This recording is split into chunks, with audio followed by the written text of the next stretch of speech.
ମାଲିକେ ପ୍ରଥମାଷ୍ଟମୀରେ ମଣ୍ଡା ପିଠାର ଖାସିୟତ ଅଲଗା। ଏଇଠି ମଣ୍ଡା ପିଠା ପାଇଁ ସୋଦୁଅ ରେଡ଼ି ଏବଂ ଗୁଡ଼ ଆଉ ନଡ଼ିଆ ପୁର ରେଡ଼ି।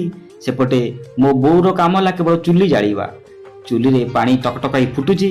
ୟା ପରେ ଏପଟେ ମୋ ଗୃହିଣୀ ଏବଂ ମୋ ସାନ ବୋଉ ପିଠା ଗଢ଼ିବାରେ ବ୍ୟସ୍ତ।